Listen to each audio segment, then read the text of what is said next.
welcome to the Prosthetics and Orthotics Podcast with Brent Wright and Joris Peels.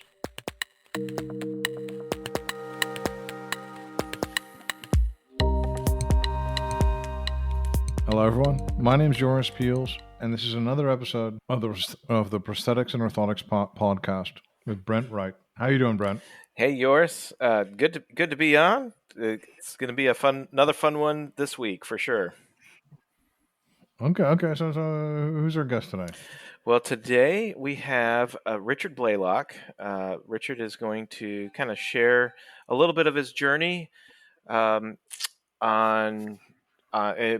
he is a consumer of prosthetic products. And one of the other neat things, I started working with Richard through his clinician, Shane Grubbs, in Atlanta.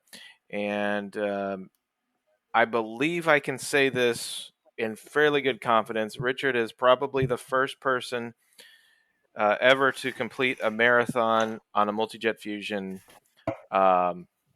prosthesis or socket. And but there's a lot of other background stuff, but that's kind of the neat thing that sticks out. He's also an engineer by trade, and so he gives amazing feedback, good technical feedback as well. And ultimately, I think that helps us help him get the outcomes he wants. Okay. So welcome to the show, Richard. Thank you. So when did you first get started with prostheses and things like that? I got started back, with ortheses early 2000s. I was having trouble with my right foot that had been injured when a school bus ran over me back in 1963. Mm-hmm. So I had recovered from that, but over the years, my foot got worse, requiring orthotics. And then eventually an amputation. Mm-hmm. And that happened in 2009. And shortly thereafter, I got my first prosthesis. Okay. And was that a shock to you, or were you kind of like already kind of clued into that could happen, or was it kind of like very much like, whoa? In my case, it was elective, so it wasn't the shock that someone would have, say, from an accident, which I was able to research. At the time, I was following the Oscar Pistorius story, so I got clued in on what athletes could do with prostheses, and so I was fairly confident that this foot that was giving me so much trouble, which eventually I could not run on anymore at all and could hardly walk without pain, that I could live a pain-free life and get back to running. So it wasn't the shock. Okay.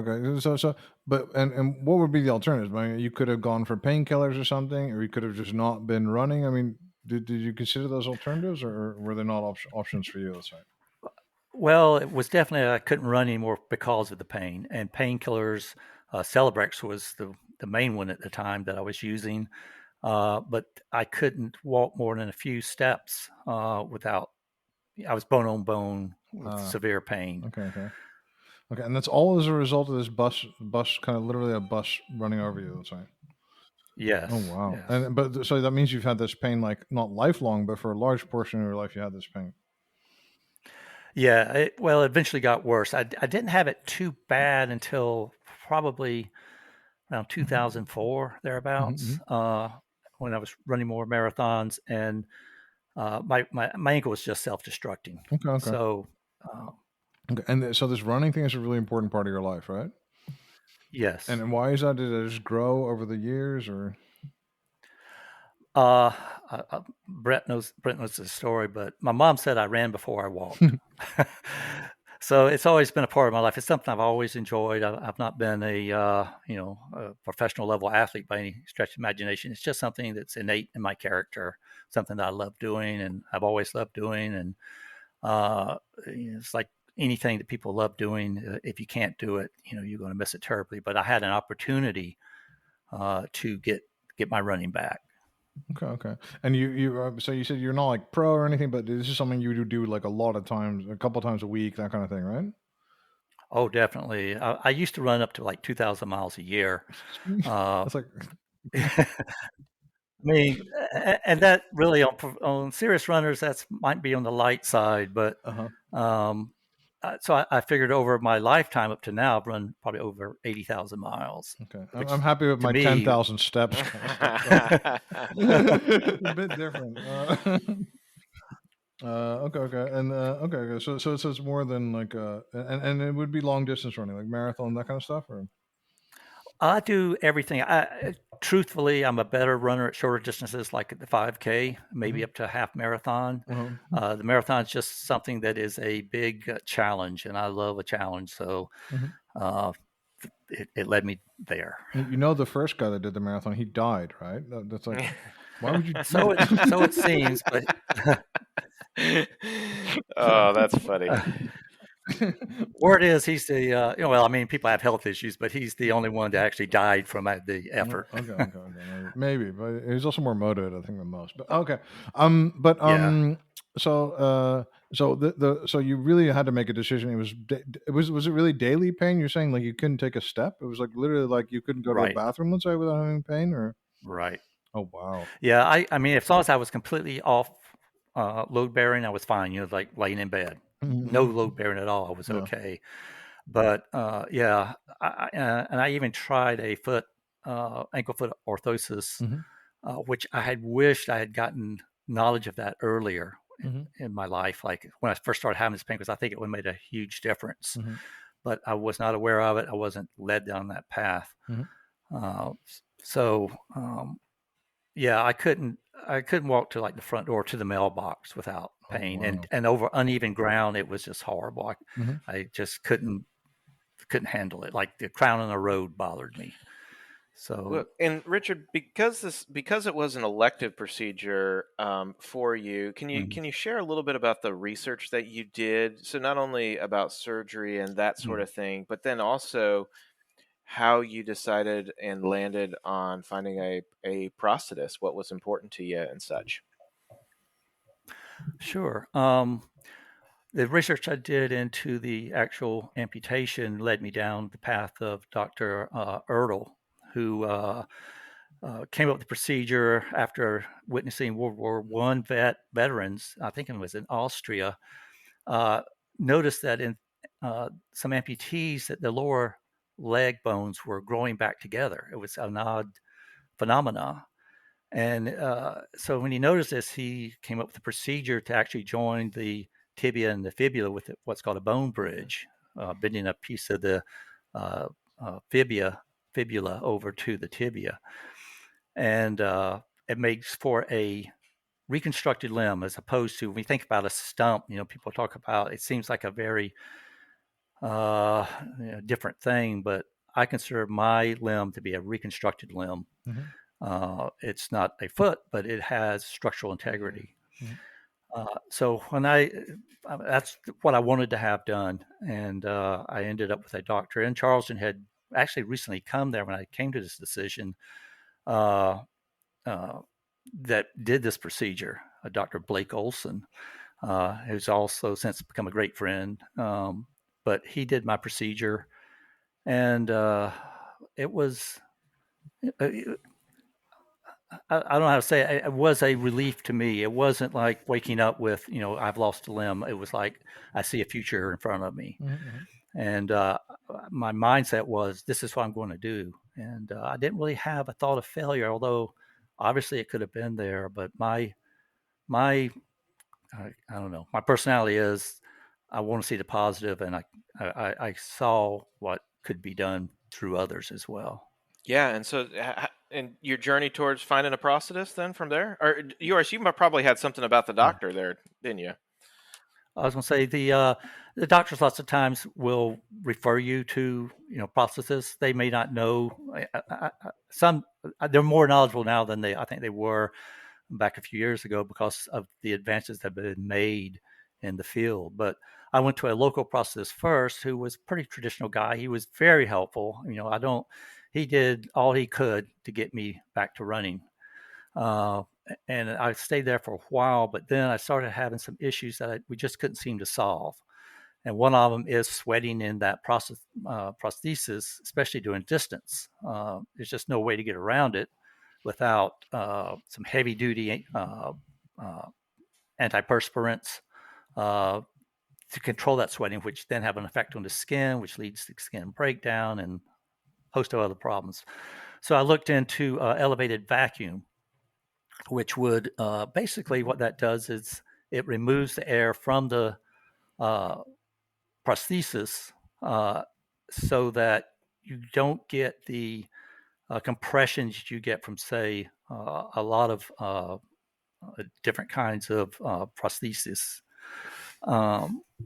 So what this does, it has the side effect of it will suck out the sweat that's in your leg, which was a huge benefit because that meant I could run and not have to worry about having to take my leg off to dry it out, or having to use some of these really harsh antiperspirants that would stop sweating altogether. They basically would make your skin very dry and itchy, and would lead to skin breakdown.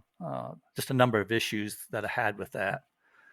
So that led me to Procare. They were highly recommended to me by some other amputees, and that's how I ended up with Shane Grubbs eventually at Procare. Okay. Wait, just a little bit of rewind for me.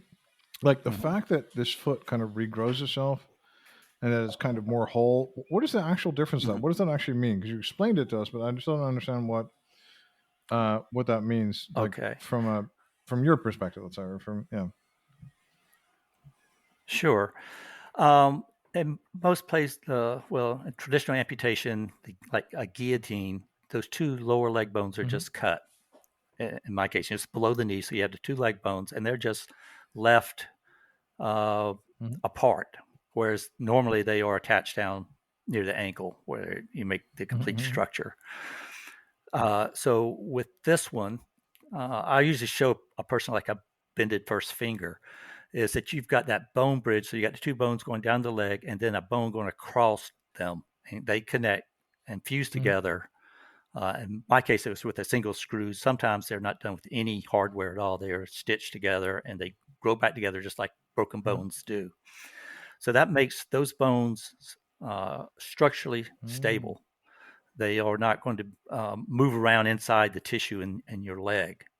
For some people, it's not a big problem. For other people, it can be a problem. For me, it seemed like the best way to make sure I had the best platform to do running with. So I don't have these two leg bones moving around in my lower leg while I'm trying to run and causing, other issues with fit and with potential problems with,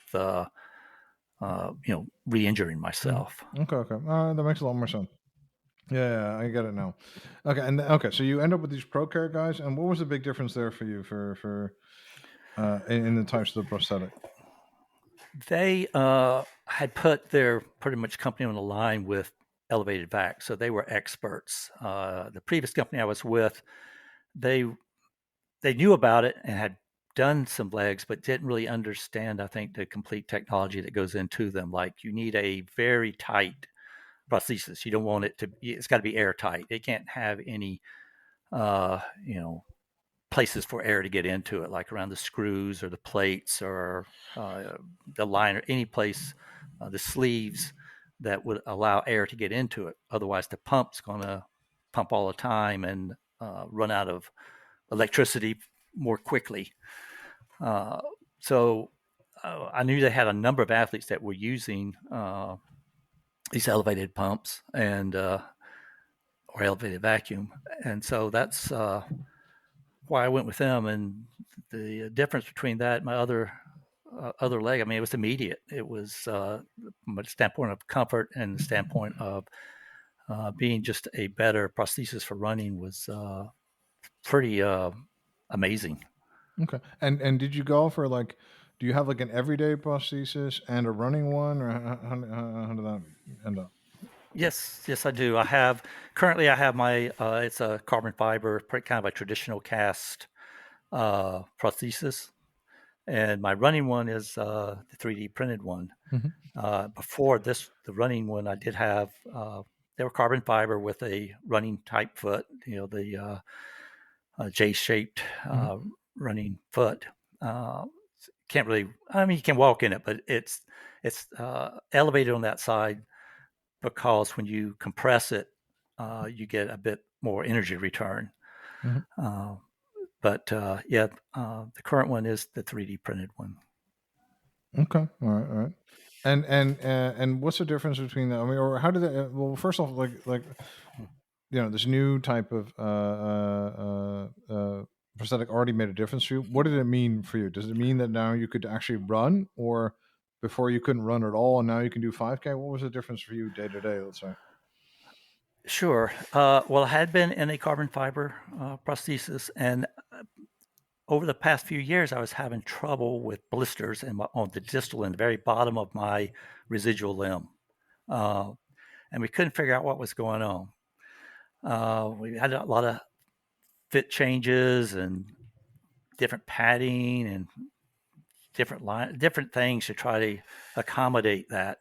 Well, it turned out in the bottom of my residual limb where I have this single screw, that screw had started, my leg bones in that area had been doing something called remodeling. They changed the shape. And that screw had backed out some and was exposed into my flesh, which was causing me, at times, bad discomfort, and other times, severe discomfort. It was like pinching my tissue. And I can show you an x-ray, but you can see where it was kind of separated from the bone. So if there's any movement, it would pinch the tissue there and cause like an electric shock, which was really uncomfortable. So as that progressed, and we weren't sure what was going on, so I went back to my doctor, had an x-ray, we determined what the problem was, and had that screw removed. It didn't change the structure of my leg at all because the bones had grown together. It was just that placeholder screw that was meant to hold those bones together while they initially grew together and fused back when I had the original surgery, kept those bones in place. Well, we took that out. 6 weeks later, I was running again. But during this period when I was having this trouble with that screw and we didn't know that's what it was, Shane was looking into ways to accommodate my leg because I was getting swelling in that area. And that eventually led to Brent.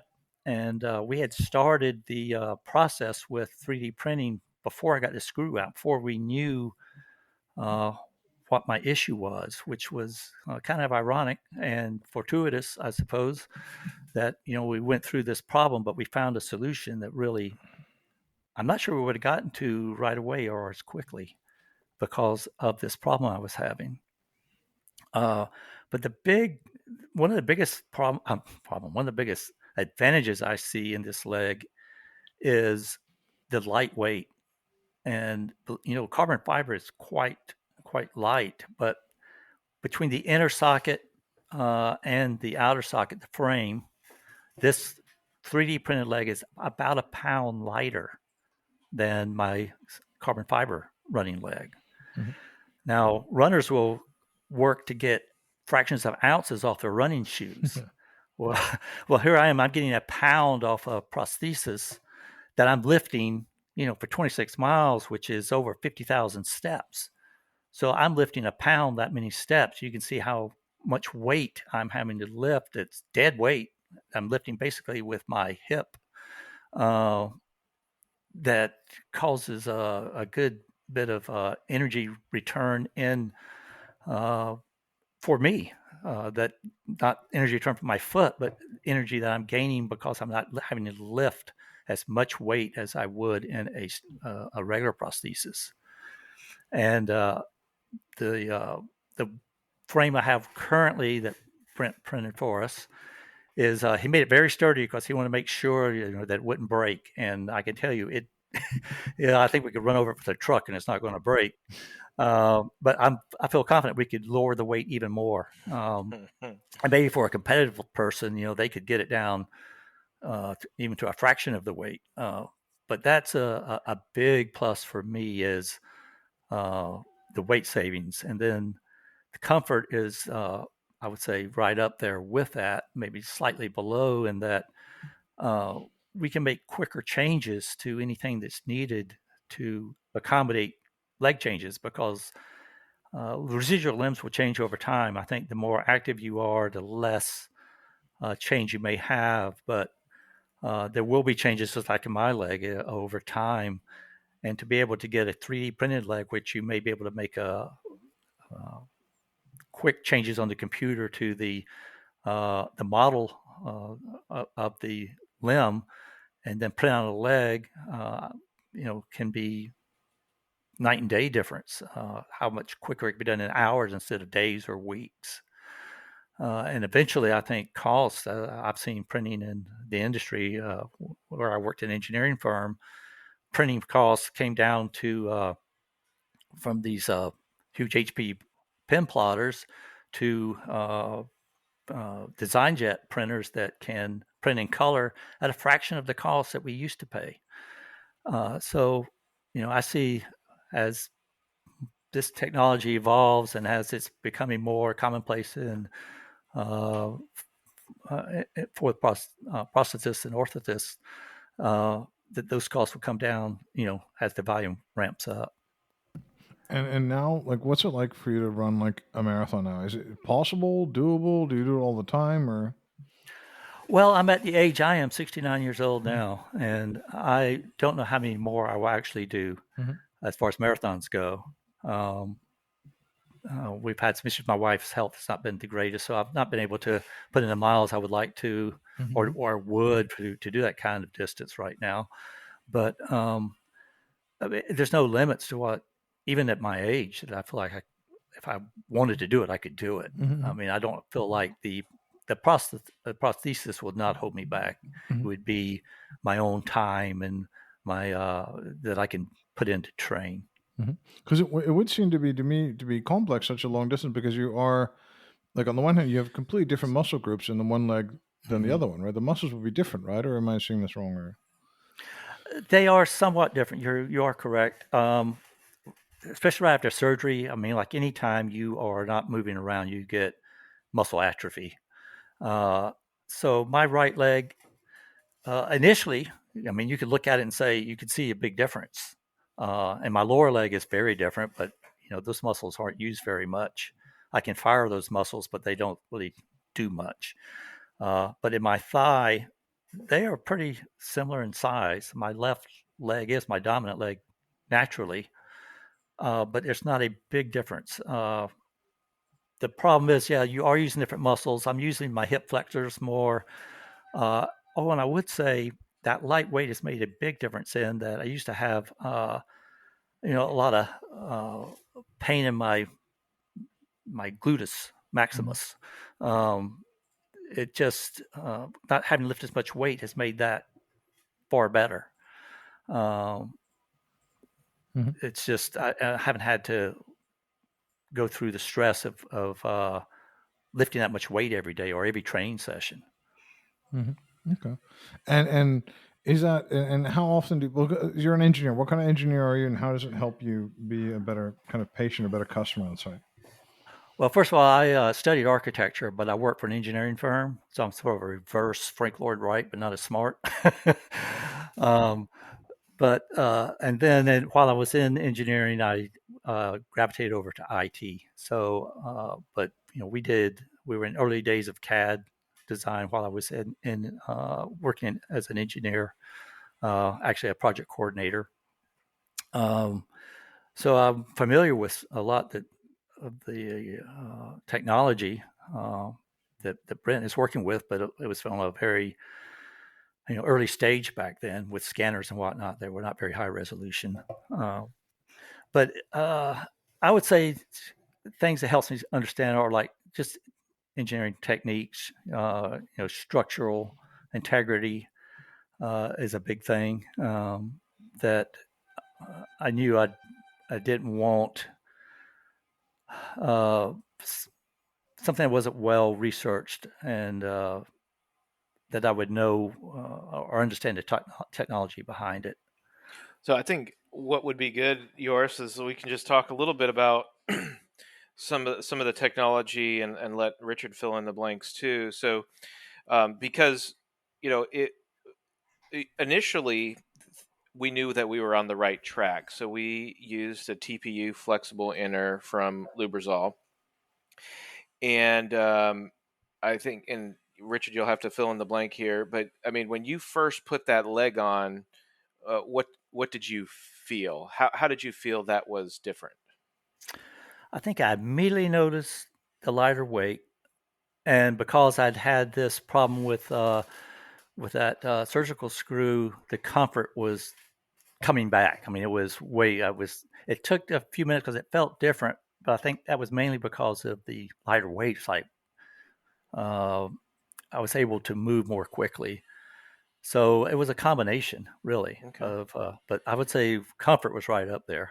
So there's always a lot of talk about vacuum and true vacuum, and you mentioned that you were in a vacuum carbon fiber socket. Would you say the vacuum is better, worse, or the same in a MultiJet Fusion socket? Because there's this idea of 3D printing not being airtight or watertight, and I just want to get your perspective on what you feel. Well, it's definitely with my new socket, the 3D printed socket. It is far less apt to have any leakage. In other words, when I put it on, I noticed right away that my vacuum pump was not running as often. In fact, it's something kind of rare that I would hear it run, which is good because the less it runs, it means, especially if I'm running a marathon, that I won't run out of power.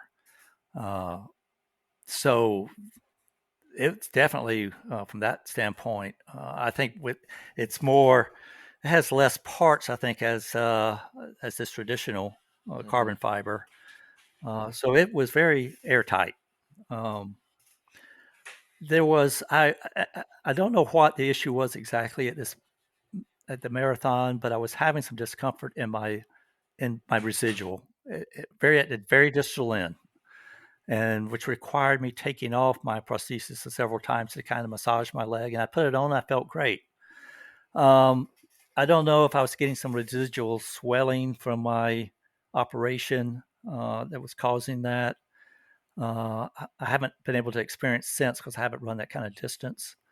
I don't know if that means the material needs to be changed somewhat, or the structure of the distal end of the inner socket that you work on. But I mean, all in all, I don't see there's a huge difference between the two as far as one works better than the other than the natural lighter weight that I get. So yours, and I think the other interesting thing is, so right when we started with Richard, we had TPU really hadn't been out for that long.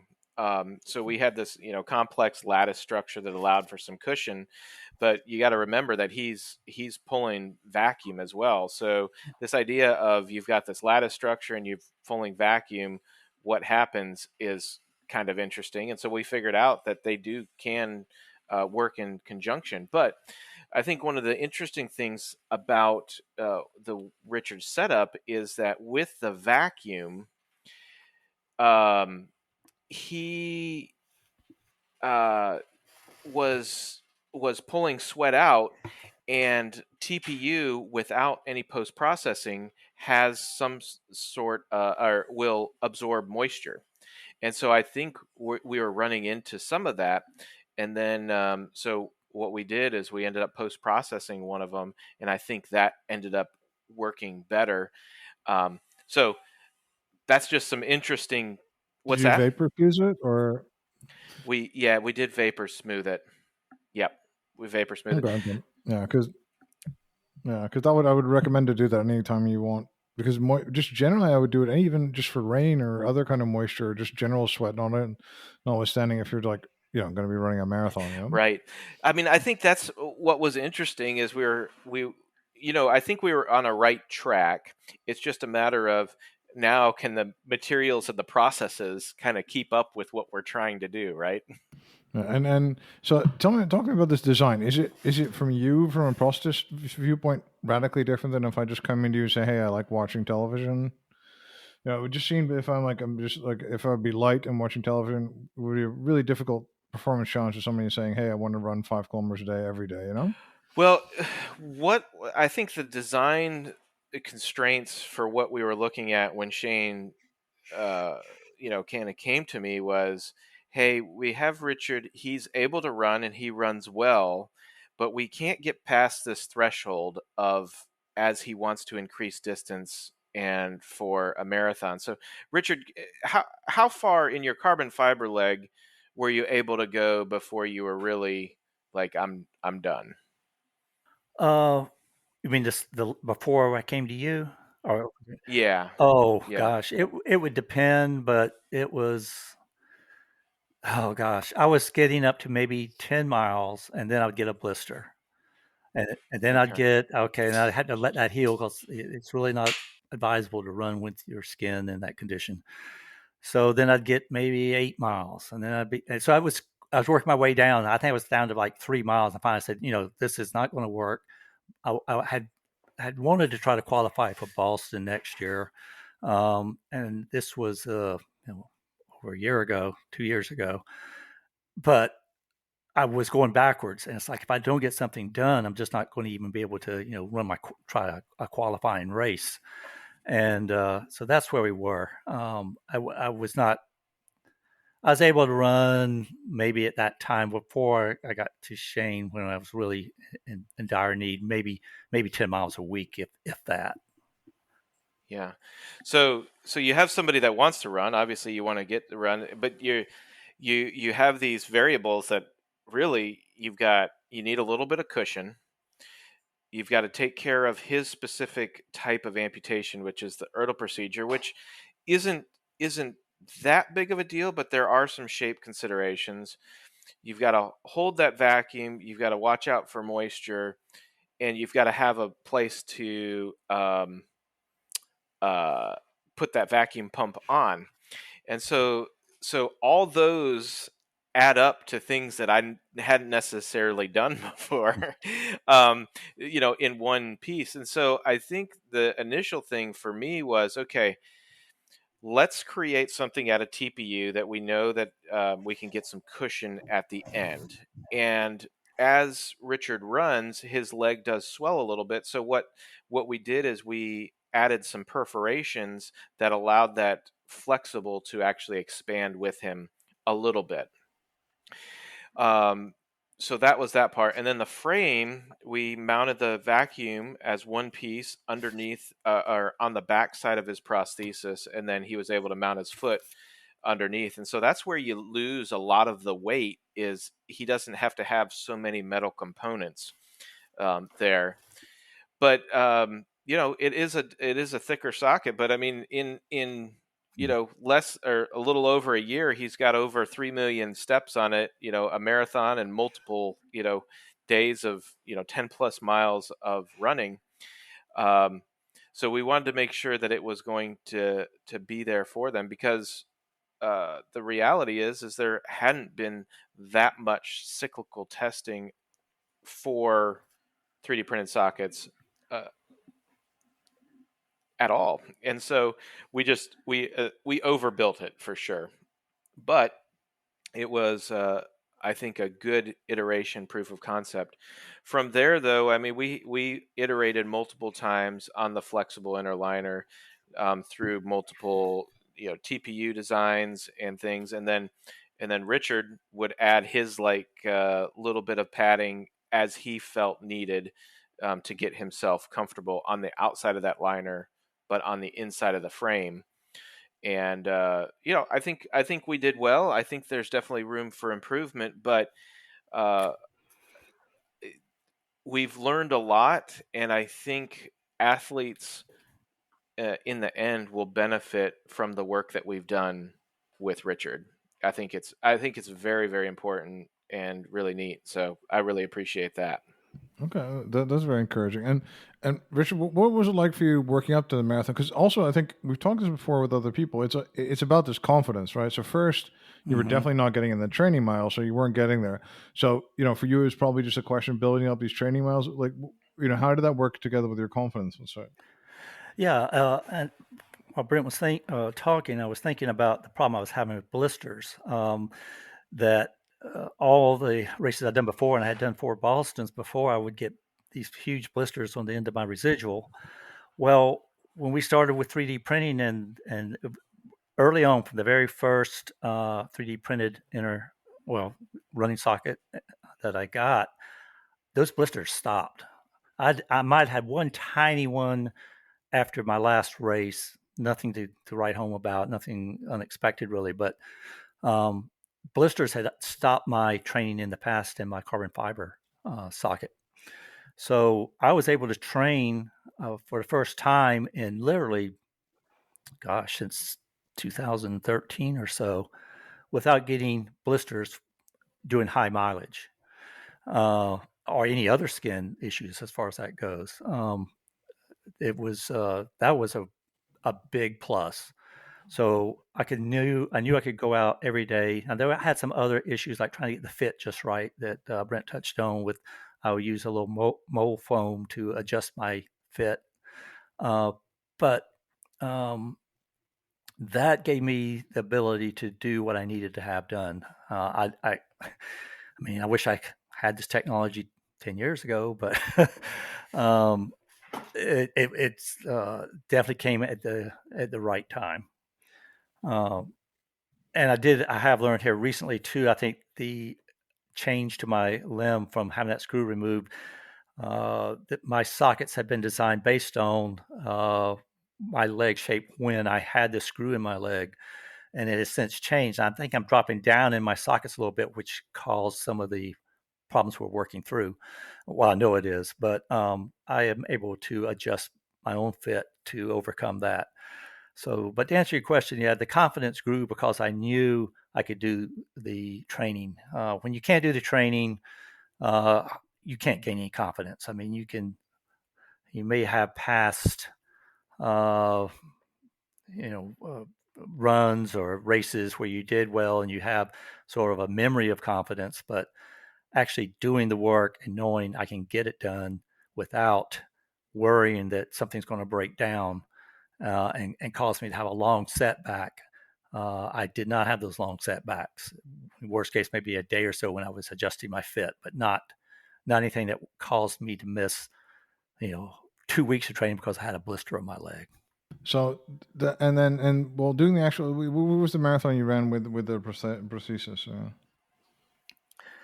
Yes, this was up in Traverse City in Michigan, and it was back in May. Okay.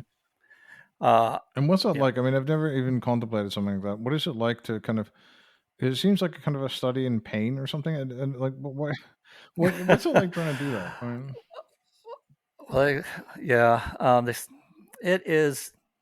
Well, it's a challenge. I mean, different people. The more talent you have and the more training you put in, the better you can do. But I think everyone, it's a lot of excitement on that starting line to know that you put in the training and you have this huge effort ahead of you. It's something you can't really appreciate till maybe you actually take that last step over the finish line, how difficult it was. And my race was difficult. It was by far the most difficult one I've had. I think largely because I only had put in just enough training to get it done. Because of, we got this leg in just probably as close to the time I needed to get some training done as possible and actually be able to finish the race. So I was a little bit lacking confidence personally because of that. Not that I hadn't put in training, but that I felt like I needed a little, more time actually training, which I didn't quite get. But yeah, it is. I don't know really how to explain it other than you find out a lot about yourself in a marathon. So the last part of this marathon was very difficult for me. I had to take numerous stops, and I wasn't even sure I was going to make it, honestly. And how do you do you push through that, or do you just avoid it? Do you just pretend to like nothing's happening, or do you just confront it head on? No, I think you just it's something in your inside that just pushes you forward. Yeah. Okay. And Yeah. if you were like to imagine I also have a prosthesis and I'd like to attempt this. Like, what would you tell people to do? What advice would you give people to do? Well, shorter distances is obviously easier to do because a marathon is going to magnify any problems you have. Your fit, if anything, is a small irritant, it's going to be magnified, a force multiplier, if you will, over that kind of distance. It depends a lot on your nature. If you had the drive and the desire, you can do it. I'm not going to say it's easy. I don't think anyone finishes a marathon, regardless, thinks it's easy. But if it's something that you love and you want to do, even to prove to yourself, it can be done. I mean, I'm proof of it. There's many other. I got a friend in Florida, Kelly Luckett. She would be first to tell you she's not very fast, but she gets the races done. She's run Boston numerous times. So if you've got the desire and the drive, and you got to have a good team. I mean, you're not going to do this necessarily on just any prosthesis. You'll want to find somebody who can fit you and stand by you, and it's going to be a time-consuming process. But don't give up. Keep at it, and you can do it. Yeah. What would you say to people, even to clinicians or other patients, that if they said, "Hey, Richard, you know what? 3D printing, it's just not there yet." What do you say to that? Oh my God. Well, like I said, I'm 69 years old, and I've seen a lot of technology changes over the years, and I sure wish I was younger, so I would be in this with both feet, because I don't see how it's not the future. You see it in so many areas, other than, of course, prosthetics and orthesis, where it is. To me, it's incredible. The fact that you can design, print, and have your patient, possibly same day, whereas it would be weeks or months in the past. The opportunities I see are just limitless. It's just mind blowing to me what can be done, and I'm just grateful I had the opportunity to participate in it. To me, I mean, if I were to get another walking prosthesis, it would be 3D printed. I mean, I would not hesitate to say, listen, we're going down this road because of the comfort and especially the weight savings that I got. Wow. Yeah, I think Richard, thank you so much for this. It's a really inspiring story and really wonderful. I really think it's really quite very inspiring, very wonderful story. And thank you so much for being here today. Thank you for having me. And Brent, thank you for being here as well. Oh, this is fun. It's always great to hear, an end user's perspective. And so, thank you so much, Richard, for your feedback. And I really think that people are going to benefit big time from this building block foundation that we've got going. All right, and thank you for listening. This is Joris Peels and Brent Wright on today's The Prosthetics and Orthotics podcast. Please tell all your friends about us and have a great day.